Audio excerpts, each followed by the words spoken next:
മലയാളികൾ ഒന്നടങ്കം അസൂയയോടെ നോക്കിക്കണ്ടിരുന്ന ഫാമിലിയാണ് പ്രവീണിൻ്റെയും പ്രണവിൻ്റെയും ഫാമിലി.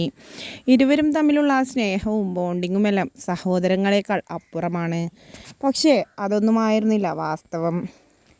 ഇരുവരും തമ്മിൽ വീഡിയോയിൽ കാണുന്നത്ര ചേർച്ചയൊന്നും യഥാർത്ഥ ജീവിതത്തിൽ ഇല്ല എന്ന് തെളിയിച്ചുകൊണ്ടാണ് ഇരുവരും ഇപ്പോൾ പിരിഞ്ഞിരിക്കുന്നത്.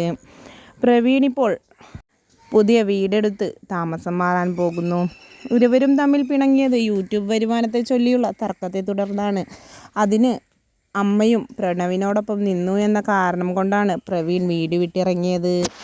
ഇരുവരും ഒന്നിച്ചുള്ള ഓരോ വീഡിയോസും കാണുമ്പോഴും നമ്മൾ വിചാരിക്കുന്നത് ഇരുവരും വളരെയധികം സ്നേഹത്തിലാണ് എന്നും ഇരുവരുടെയും ജീവിതം വളരെയധികം നല്ല രീതിയിലാണ് മുന്നോട്ട് പോയിക്കൊണ്ടിരിക്കുന്നത് എന്നുമാണ്.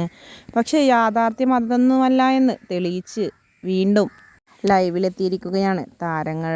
മൃദുലയുടെയും പ്രവീണിൻ്റെയും കുഞ്ഞിൻ്റെ 28 ചടങ്ങിന് പോലും വീട്ടുകാരെത്തിയില്ല എന്ന് പറഞ്ഞുകൊണ്ട് നിരവധി വീഡിയോസാണ് ഇതിനോടകം വൈറലായി മാറിയത്. പക്ഷെ അത് അവർ ക്ഷണിക്കാത്തത് കൊണ്ടാണ് എന്നും ഞങ്ങളാരും അവരുടെ ആരുമല്ല എങ്കിൽ പിന്നെ ഞങ്ങളെന്തിനു വലിഞ്ഞു കയറി പോകണം എന്നും പറഞ്ഞുകൊണ്ട് പ്രണവിൻ്റെയും അമ്മയുടെയും എല്ലാം കോംബോ ഫാൻസ് എത്തിയിരിക്കുകയാണ്. എന്തു തന്നെയായാലും ഇരുവരും ഒന്നാവാൻ ആഗ്രഹിക്കുന്ന പ്രേക്ഷകർക്ക് ഇതൊരു ദുഃഖവാർത്ത തന്നെയാണ്.